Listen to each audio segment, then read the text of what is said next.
Cyclocross magazine here with Kell McKenzie, your new Tracklocross national champion. Ooh. So it was a close race there for a while. Did you make a winning move or was it a race of attrition? I thought it was going to be a race of attrition. Yeah. I was sitting in behind Castle, who had, tons of strength the whole time, was doing great. Yeah. I was sitting in with him for, the middle 8 of the 15 laps.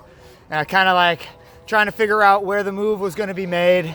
I knew there was space for a final sprint if it came to it. Yeah. The course has enough space to come around that last corner in a sprint. Yeah. So if it came to it side by side, we could have done it. But lo and behold, about 7 laps to finish, coming down the big downhill, sketchy, loose, rough section. Castle washed his front wheel out and went over bars. And I just, kept it smooth right by him there. Yeah. Took it to the bottom, and I knew if I could get 10 or 12 seconds there, it would be enough to kind of demoralize the second place, and then you can start eking a little bit out. Right. And the gap got pretty big, and then it was pretty much staying on my wheels. Nice. Yeah, it was war of attrition, yes or no, but who can ride perfect for 15 laps or clean for 15 laps? That was the biggest deal. So as Tracklocross national champion, do you have plans to go to the World Champs in Japan? Definitely. And winning national champs, I think, is going to help that out. I'm currently unemployed, so nice. It's a big ticket to Japan, but the Japan contingent has been throwing cool races. They've been coming out here. Last year for nationals, they were here. They've been coming out for the local races. JP and all those guys are just super cool, so I wanted more than anything to go to Japan. Right. And now to go, on the inaugural year of Worlds is going to be really cool.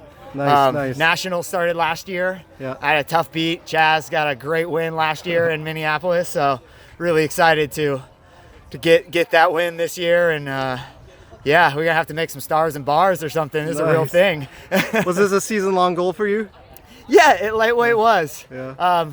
Cross season, legitimate cross season, kind of fell apart. Right. I tried to race a little, I think, above I was working at the time, so I couldn't train and race, as hard as some of the top guys can, guys and other people can.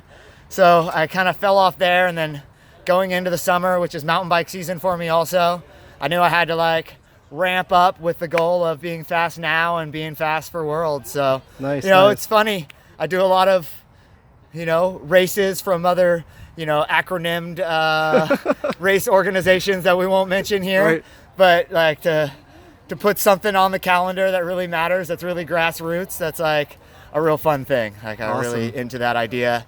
And, I've been riding track bikes in the dirt for almost 10 years up here in these hills. I used to call it Track Mountain. Right. And now it's Tracklocross. And maybe next year we'll do some real dumb stuff and do some real Track Mountain.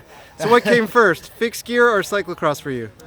For me, BMX. Oh, really? As a kid, I was racing BMX. Yeah. So that was fundamental skills. All right. To be able to move the bike around and and get up and go. And then I come back into bikes on track bikes, just fixed gears, racing alley cats all over the world, doing the the Messenger World Champion races and things like this that were real strong cyclists. Yeah. That are, wearing jeans and drinking, having a good time. For sure. But real strong athletes. So got, some base in there.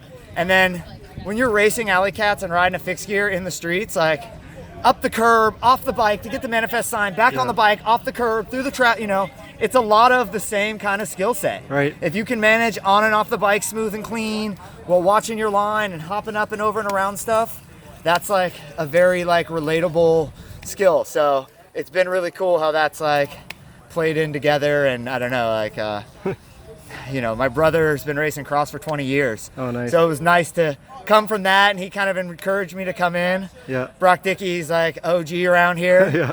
And he's getting to go to races and race with him. It was just a natural progression to do that. Right. And I love cross.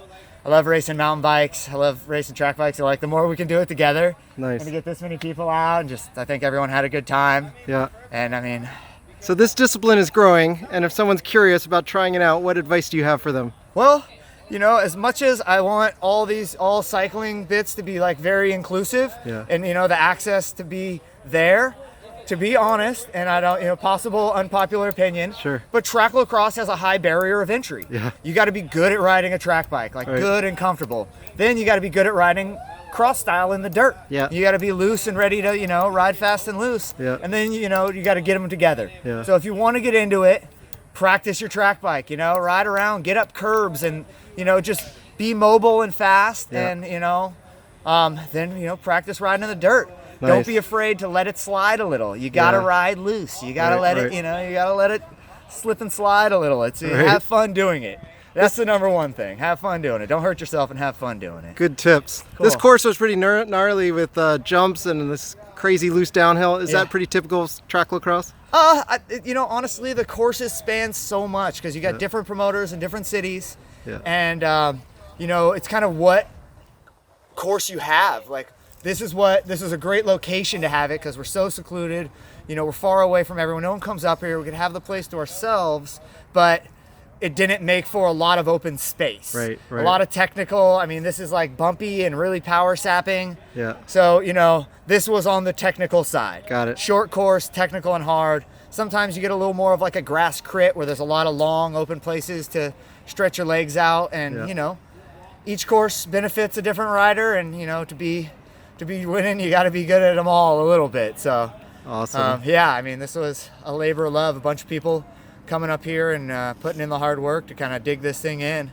Great. It's great because we don't have a lot of hot laps courses around here left. A lot of our shorelines are getting homogenized and grassed over. So places that we used to get to ride and shred are getting picked through. So it's cool. We have this now. Hopefully we can keep it kind of smooth and fun, and we'll come up here for years and just, come get our practice in, and maybe we'll throw another event up here, change the course around a little. It's kind of like the old Jungle Cross, right? It's a lot like Jungle Cross. Jungle Cross, Bandit Cross, Yeah. the DFL guys, Yeah. Cyclocross mag fans, old schools know who DFL guys are around here. Yeah. We had them up here checking it out. That's close to my heart to know that they're, supporting the next generation of like real grassroots riding. The diversity at these events is incredible. The number of women, trans, femme riders that came out to ride their own race, which is great to have a whole separate category. That's a first in tracklocross. Like, that's given some legitimacy to the movement and the group to know that there's enough people of different, of different inclinations that want to do it. Like, I think that speaks a lot, and that it's inclusive and everyone's welcome, and we can keep it, fun and safe enough for all of them. Right. As I said, it's tough, it's dangerous, but no one got too hurt, and everyone had a good time. Awesome. People looked a little whooped, but I'm whooped. Yeah. For sure. Well, for go sure. celebrate. Congratulations on Cool. your win. Thank you very much.